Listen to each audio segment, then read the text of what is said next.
The line between good and evil runs through the heart of every man. You only have power over people so long as you don't take everything away from them. But when you rob a man of everything, he is no longer in your power, he is free again. Everything you add to the truth supplies from the truth. In our country, the law has become not just a moral category but a pillar of the state. How can you expect a man who is called to understand one who is called?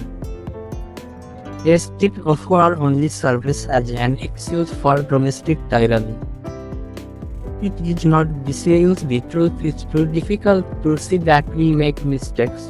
We make mistakes disuse the easiest and most comfortable course for us is to seek insight where it accords with our emotions, especially selfish ones. Own only what you can always carry with you, no languages, no countries, no people. Let your memory be your travel bank. For us in Russia, communism is a dead dog, while for many people in the West, it is still a living lion. The salvation of mankind lies only in making everything the concern of all. The next war may well bury Western civilization forever. The name of reform simply covers what is latently a process of the theft of the national heritage. I have spent all my life under a communist regime, and I will tell you that a society without any objective legal scale is a terrible one indeed. But a society with no other scale but the legal one is not quite worthy of man either.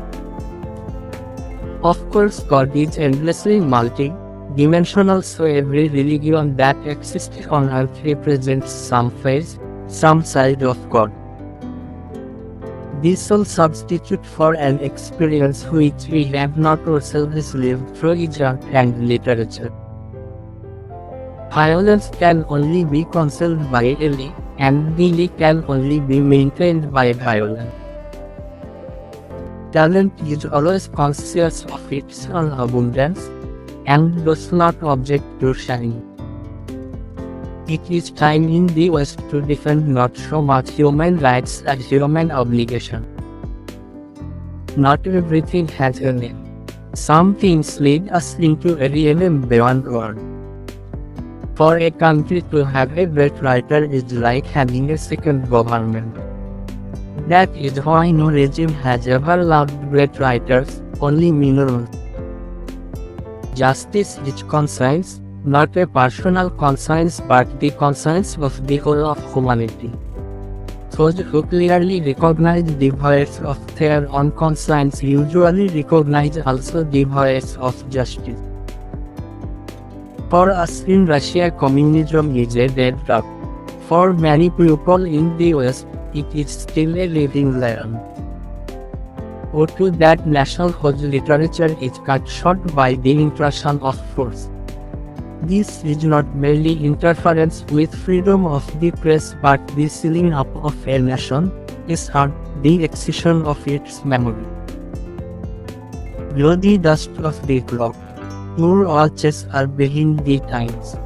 Throw open the heavy curtains which are so dear to you, you do not even suspect that the day has already dawned out yesterday. Man has set for himself the goal of conquering the world but in the process loses his soul. Literature transmits incontrovertible condensed experience from generation to generation. In this way, literature becomes the living memory of a nation. It is the artist who realizes that there is a supreme force above him and works led like as a small apprentice under God is heaven.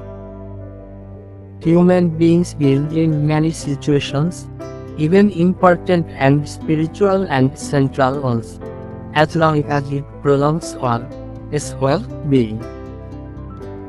Hastiness and superficiality are the psychic disease of the 20th century, And more than anywhere else, this disease is reflected in the press.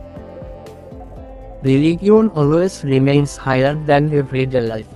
In order to make the elevation towards religion easier for people, religion must be able to alter its forms in relation to the consciousness of modern